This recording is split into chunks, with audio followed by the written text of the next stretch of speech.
Welcome back to the T Podcast. We are now on episode number 8. And over here for today's guest, we have someone that's appeared a lot on my channel. We've done an interview with him. I actually went to one of his workshops for his editing. He did like an Adobe Premiere workspace type of workshop. And met like a lot of cool. So I have a YouTube channel. I teach other people how I do my stuff. So whatever I learn, I sort of put on the channel. I work with artists. I work with small businesses. I work with influencers as well. So I'm sort of like all over the place when it comes to just content. But I guess my job is just making content. So yeah. Yeah, so what do you how'd you start doing the animation? Because I know you did like photography and all that, and then now you're doing like animation. I guess like once you start something in the creative world, you see other people doing stuff, and it always intrigues you. I guess animation was one of those things that I always saw, but I never did. I saw a lot of people making like animated cover art. Me being a music fan, I wanted to do that. So I just sort of got into it. I watched a few tutorials, and then from there, I sort of just started doing my own thing, and just creatively doing it myself. And now, like since then, I've been hired for a lot of them, a lot of cover art that's for animation for like Yeah. song promo and stuff like that. So it's cool that that has happened. And like, there's different things I still want to do, like logo design, which I think eventually will come down the line. But there's always something you want. So I know you did like the Lil TJ cover art. So what happened was like I do a lot of concerts, photograph a bunch of concerts. So Lil TJ was like just one I was supposed to do, and I don't get paid for a lot of these. So what happened was I think the vice president of digital media at Columbia Records. I've been following him for a long. So he was following me for quite a long time too, and I used to go to him for websites because I don't know. He just makes websites. Yeah. I only knew he was at Columbia because when I asked him for his websites, he would send me like Harry Styles, like website, right? Like and I'm Yeah. like, oh, so that's when I figured out he was at Columbia, but I didn't know how high up he was. But he tweeted out that he needed like a video guy for our artist he was working with in Toronto. And so I hit him up, but I don't have any concert video. I only take photos. So basically what happened is I just asked him like, can I just do photo? I'll do it for free or whatever. And I ended up taking the photos. I sent it to them right away, and then maybe 2 weeks later, they hit me up and they're like, can we use this in the cover art? Probably a month later, the song actually dropped. And then they wanted more photos for like the lyric video. I don't even know what to say, but you do everything. You do photography, you do graphic design, you do animations, you do concert photography, you do all this. What would you call yourself? I think just digital creator. Just I like doing that. I just like creating stuff, so I don't think there's a term for it. Like there's even stuff that I haven't even really gotten into that I feel like I could do as well. So whatever I'm doing right now is just the basis of what I could do. For now, I'm just focusing on that until I can like sort of establish myself and and sort of like make all the money I need to doing what I'm doing right now, so that I can sort of have these side projects that I can work on. But right now, it's like this is my main focus. The first time I met him, or I didn't even meet him the first time actually. I just photographed him. Like I said, I do a bunch of concerts, and it was free. And then I got in touch with his videographer.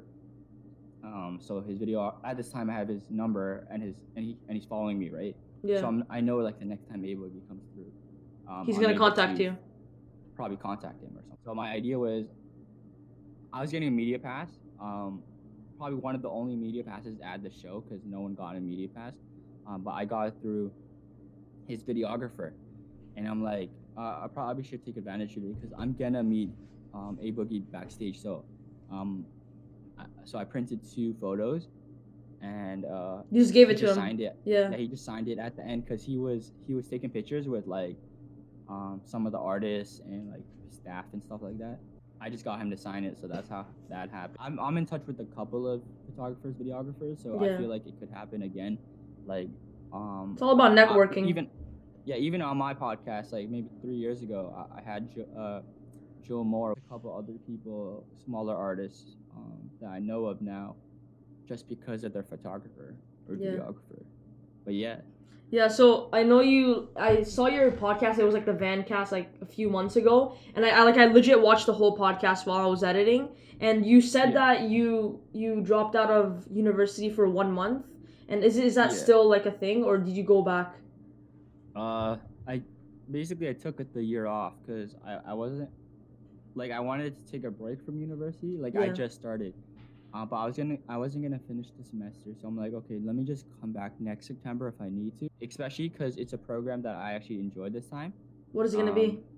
Media production. What are you gonna do after university? So what are your plans for like after you graduate? For me, it's the same stuff. Like whether I'm in university or not. I eventually do want to build a team. I wanted to start like a news media company. Eventually like a Vice, like a Complex, something like that. Eventually, I just want to really get into the business stuff because right now I'm just creating to create. Mhm. Yeah, there's stuff I definitely still want to do that I've always wanted to do. Like, really get into the music world. Mhm. I'm not making music, maybe like managing an artist or something like that. Yeah. Something like that would be super cool.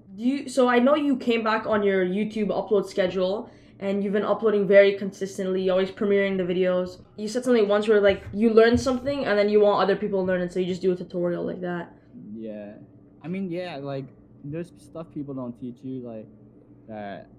Like even me starting out, like I only knew from like asking the actual people. Even like I made a scrapbook collage Yeah. video, Mhm. and like I'm getting like I probably got like 200 DMs just about that video, which is crazy because like it has 30,000 views or something.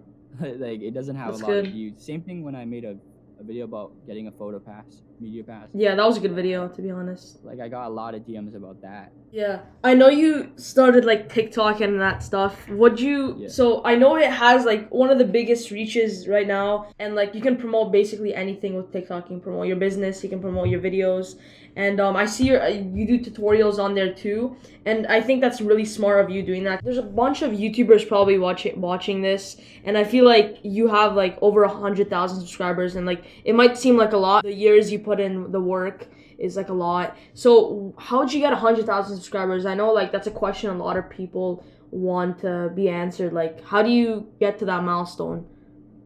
I think for me, I wouldn't say I got lucky, but I started at a time where my niche, like the type of content I was posting wasn't really there. Mhm. Like I didn't see a lot of people posting about it. Even like now, there's not a lot of people posting about music design stuff. Mhm. Like not a lot of people, but I see a lot of gaming banners, gaming Yeah. related design work.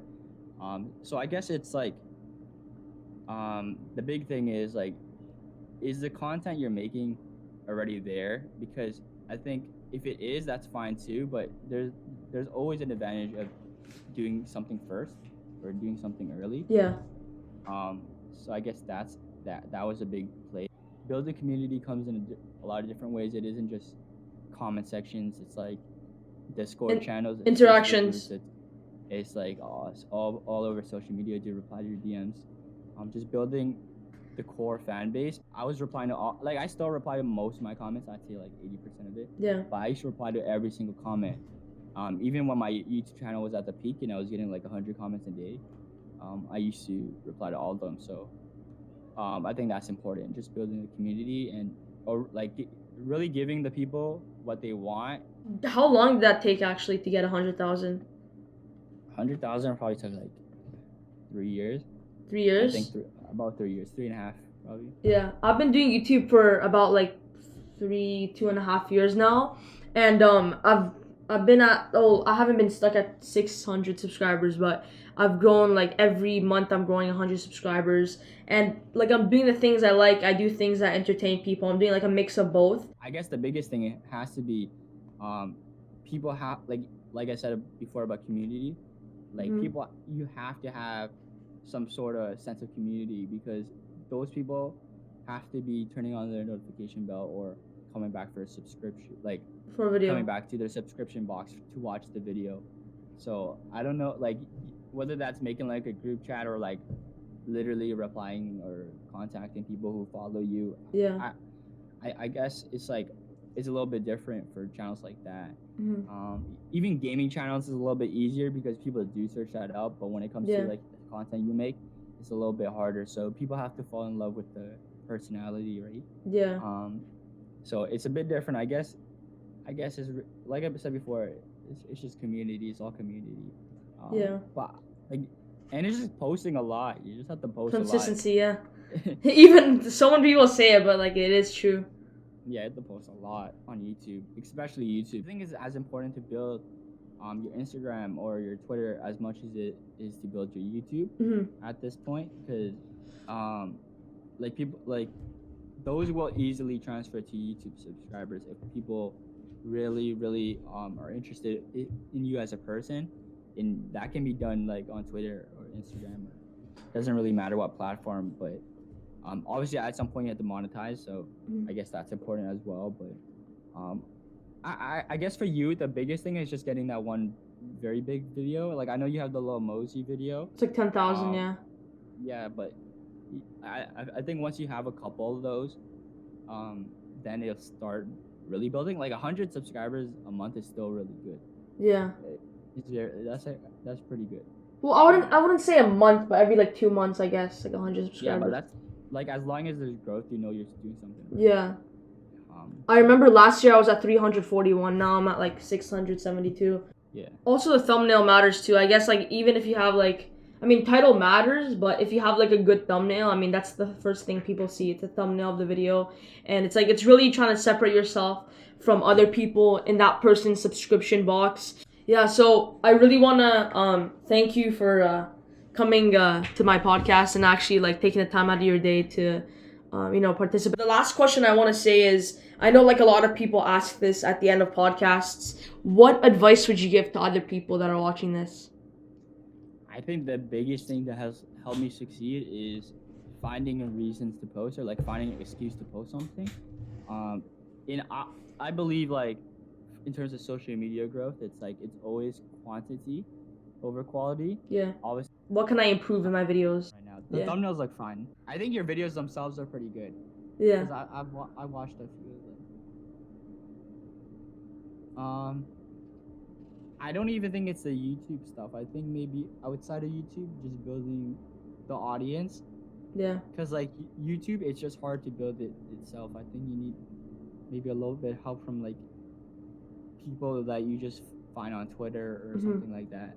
But also, it's just making a lot of content, because your content itself is pretty like creative, like the actual thumbnails and like the titles. I would just say, like literally, like you probably know, just post more. Yeah, just post more. I think TikTok would be good to just test out what is like good content for your channel. Yeah. Like what would be good. Like you don't even have to make the whole video.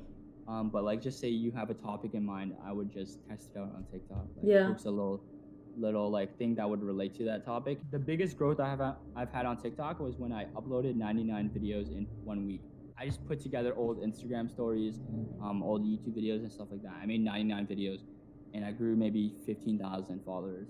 For TikTok, the reason I joined, I made like a video called "I Got a TikTok Star to Make Me TikTok Famous." And one of my friends has like 700K on TikTok, and we did a video where we tried to see if I can get famous in like a week. Like I said before, like going to something first, like there's always an advantage of starting first. And like obviously TikTok is not new, but like TikTok is quite new in comparison to other platforms like YouTube. There's already billions of creators on YouTube, so TikTok will definitely help you. If you do well on TikTok, it's gonna definitely help you on YouTube. Like that's vice versa with any platform. Yeah, so either way, it's like wherever you build your audience, it's gonna help everywhere else. So I would focus on everything just as much as your YouTube. A big audience anywhere is gonna help you everywhere else. Yeah. Like TikTok, I didn't even think it would help me, but it helped me. What do you think about Twitter though? Twitter. What do you think if I should post on Twitter? Twitter is good for like the small interactions, like meeting new people, stuff like that. I think that's where you really build a community, because there's people with 7,000 followers that will get like 500 replies on their tweet. That's like, good. It's stuff like that. I think that's where you really meet people. I would reach out to people. Like if you're really trying to reach out to someone, maybe you have questions for or something like that, it's definitely Twitter because people reply most on Twitter. But yeah, Twitter is good for just interactions. Like you can just sneak into a conversation very easily, like under a tweet or something like that. Just reply. Yeah. So I don't think it's as important because a lot of people get viral tweets on Twitter, but don't really have a viral account. And there's so many opportunities too there. Yeah, but like you focus on anywhere and it'll help you out everywhere else. I want to say, guys, go in the description down below. All the socials will be down there. I mean, he's not going to get too much growth from me. I mean, saying I have only like 600. But I still want to tell you guys to go check him out. You guys can watch his videos. If you guys are any type of creative, you're going to learn something from his videos. And yeah, what else do you have to say before we leave? I appreciate you bringing me on the podcast. I brought you on my podcast. I feel like, yeah. No, you didn't. Wait, you did? Like we had it. Oh, maybe that was your podcast. That was mine. Yeah, that was mine. So 2 years ago, or like a few years ago. Yeah. So it's cool that we're coming back on your podcast. Thanks for watching this video. If you enjoyed, make sure to hit that thumbs up button. I'll see you guys in the next video.